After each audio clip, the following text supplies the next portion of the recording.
नमस्कार, welcome back to my channel आणि तुम्हा सगळ्यांचं स्वागत करते माझ्या एका नवीन व्लॉगमध्ये.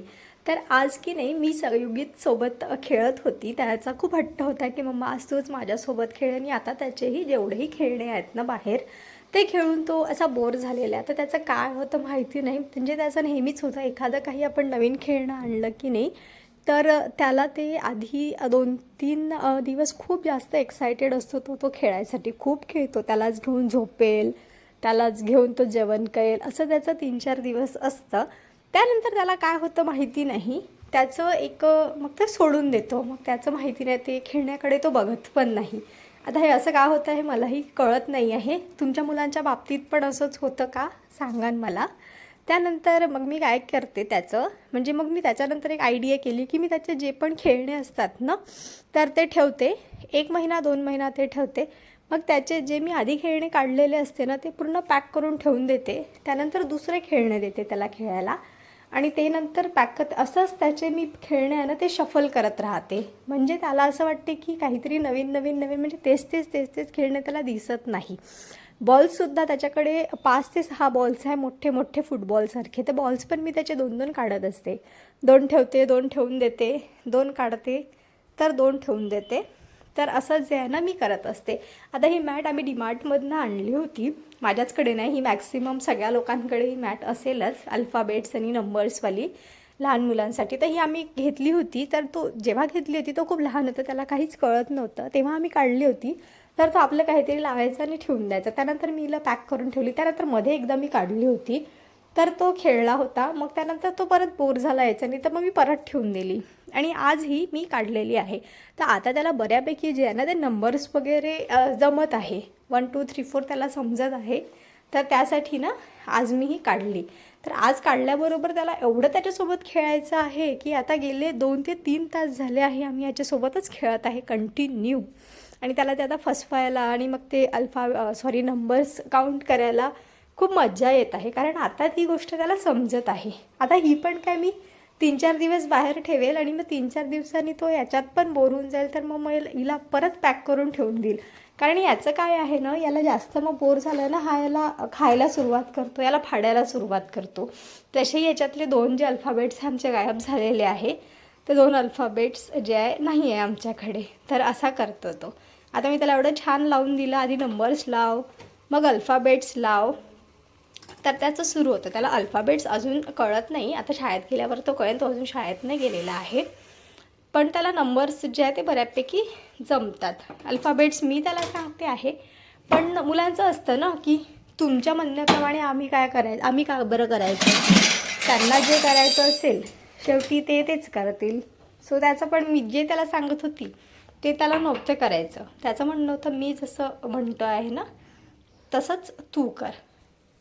तर इथे आमच्या दोघा मायलेकांचं जे आहे ना खेळणं सुरू होतं. आणि परत एक गोष्ट आहे माझ्या मुलाच्या बाबतीत, तो एकटा कुठलीच गोष्ट खेळत नाही.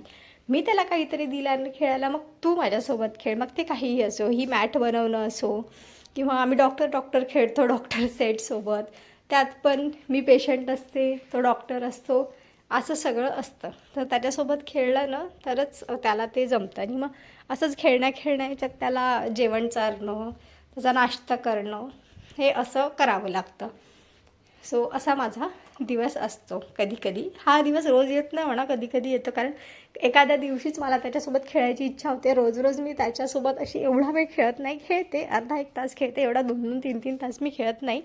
आजच मी त्याच्याजवळ खूप वेळ बसले कारण मला वेळ होता. मी म्हटलं चला आज खेळूया युगूसोबत म्हणून, त्यासाठी. त्यासोबतच जे युगीचे पप्पासुद्धा उठले, हे उठले, त्यानंतर यांचं झालं, मग यांचं फ्रेश वगैरे झाले, मग यांचा नाश्ता वगैरे करून दिला. सो ते झालं. त्यानंतर आज विकेंड आज होता विकेंड, म्हणजे आज विकेंड आहे. तर त्याच्यामुळे ज्या विकेंडमध्ये आमच्याकडे ब्रेकफास्ट हेवी असतो त्यामुळे मी जेवण स्किप असतं, आमचं जेवण आमच्याकडे बनतच नाही. तर छान ब्रेकफास्ट वगैरे झाला आमचा. त्यानंतर विकेंड असलं आणि घराच्या बाहेर पडणार नाही असं होऊ नाही शकत. मग खूप विचार केला कुठे जायचं काही समजत नव्हतं की कुठे जायचं आहे, दर विकेंडला कुठे जायचं, बाहेर पडायचं. मग आम्ही विचार केला की हैदराबादमध्ये एक नवीन मॉल ओपन झालेला आहे आणि असं आहे त्याचं की तो हैदराबादचा सगळ्यात मोठा मॉल आहे आतापर्यंतचा, लेक शोर मॉल त्याचं नाव आहे. आणि तो आमच्या म्हणजे जास्त लांब नाही आहे, आमच्या डिस्टन्स जास्त लांब नव्हतं. काहीतरी 20 ते 25 किलोमीटरवर तो मॉल होता. तर मी म्हटलं हेच म्हणाले की चला आज आपण त्या मॉलमध्ये जाऊया. म्हटलं ठीक आहे, कुठे न जाण्यापेक्षा तिथेच जाऊया. मग आता काय, मग आता जायचं आहे तर घरचंही थोडं आवरावं लागतं. तर माझे कपडे जे आहे ते वाळलेले होते, मी सकाळीच धुवून टाकले होते. मी म्हटलं आता वातावरणाचं काही सांगता येत नाही आहे, त्यामुळे आधी ते कपडे सगळे मी काढून ठेवून दिले आणि मग आम्ही निघालो मॉलला जायला. मॉलला जायला निघालो तर बापरे, एवढं ट्रॅफिक ना मध्ये. म्हणून ना फोर व्हीलर, मोठ्या सिटीजमध्ये फोर व्हीलर काढणं ही खूपच मोठी हे झालेली आहे, गोष्ट झालेली आहे. टू व्हीलर कशी पण साईडनी निघून जाते, फोर व्हीलरचा खूप इश्यू होतो आणि युगीत पण मग खूप त्रास देतो. आणि परत ऊन पण एवढं वाढायला लागलं आहे आता की जसं उन्हाळा सुरूच झालेला आहे असं वाटत आहे फेब्रुवारी महिन्यामध्येच. तर मग मध्ये आम्हाला ट्रॅफिक पण खूप लागलं. तर असं करून जे आहे ना आम्हाला मॉलमध्ये पोहोचायलाच जे आहे, म्हणजे घरून तर आम्ही निघालो पण मॉलमध्ये आम्हाला पोहोचायला दीड ते 2 तास तर नक्कीच लागले असेल, इन्क्लुडिंग ट्रॅफिक. आणि इथे एक मी वॉटर बॉटल घेतली आहे माझ्यासोबत, जी मी घेतेच, एक पाण्याची बॉटल, कारण युगीतला लागतेच. तर ती कंपल्सरी आहे. मी काही घेतलं पण मी एक वॉटर बॉटल जी आहे ना ती घेतेच. आणि बापरे, तिथे गेल्यावर तुम्हाला सांगते एवढा मोठा मॉल होता तो. त्याला 4 साईडनी गेटसुद्धा आहे, साऊथ, वेस्ट, नॉर्थ, ईस्ट असे. आणि इतकी, आणि तो असा हायवेला लागून असल्या कारणाने ना इतकी तिथे गर्दी झालेली मॉलमध्ये जायला आणि रस्त्यावर जायला. तर आणि मग निघायला गेलो तर आज आमच्याकडे मार्केटसुद्धा होता. आज मार्केटचा दिवस होता. पण आता जायचं आहे म्हटल्यावर मी म्हटलं असू देत, आज नाही जाऊया मार्केटमध्ये, आणूया नंतर भाजीपाला वगैरे, किंवा येताना जर वेळ मिळाला तर घेऊन घेऊ. म्हणून मी सोबत पिशवी पण घेतली होती की येताना जर वेळ मिळाला तर आणू. आता बघू येताना वेळ मिळतो की नाही मिळतो.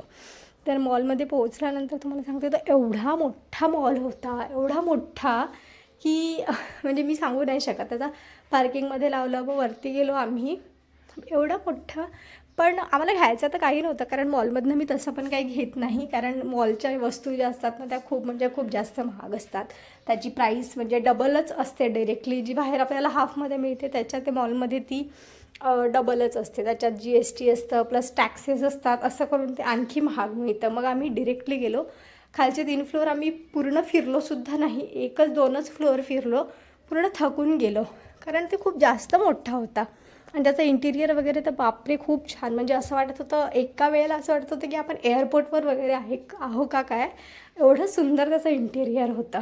आणि मग आम्ही डायरेक्ट गेलो फूड कोर्टमध्ये. फूड कोर्टमध्ये आम्हाला खायचंच असतं काही ना काही, त्याच्यामुळे आम्ही गेलो डायरेक्टली फूड कोर्टमध्ये. आणि पूर्ण म्हणजे फोर फ्लोअरचा तो मॉल होता ना, तर वरचा पूर्ण एक फ्लोअरमध्ये पूर्ण फूड कोर्ट आहे तिथे. आणि एवढे दुकानं आहे की तुम्ही जे म्हणाल ते दुकान तिथे होते. मग थोडंसं बघितलं, त्यानंतर आम्ही एक टॅको बेल घेतले, 2 टॅको बेल, पेप्सी असं सगळं घेतलं, खाल्लं आणि लगेच घराकडे निघालो. कारण आम्हाला काही खायचं नव्हतं, म्हणून फिरून काही अर्थ नव्हता, त्यामुळे आम्ही काही जास्त फिरलो नाही. आणि माझे पाय पण खूप दुखायला लागले होते फिरून. आणि युगीतला वेगळं पाहावं लागत होतं, कारण ते मॉलमध्ये एवढी जास्त गर्दी होती, कारण सगळेच लोक आमच्यासारखे मॉल बघायला आले होते. नवीन मॉल उघडलेला आहे, सगळ्यात मोठा हैदराबादचा मॉल आहे, काय स्पेशल आहे असं त्याच्यात, सगळे नाही का असं बघायला सगळे लोक आले होते. आणि त्यांच्यामध्ये युगू आपला फिरत होता, त्याला पाहणं एक वेगळाच मोठा टास्क होता माझ्यासाठी. इथे जर तुम्ही यायचं असेल ना तर शॉपिंगसाठी प्रत्येक ब्रँडचं प्रत्येक स्टोअर जे आहे ना इथे अवेलेबल आहे. जर तुम्ही शॉपिंग करत असाल तर तुम्ही इथे यायलाच पाहिजे, कारण शॉपिंगसाठी बरेच ऑप्शन आहे इथे. चला तर आजचा व्लॉग मी इथेच एंड करते. बाय बाय, भेटू पुढच्या व्लॉगमध्ये.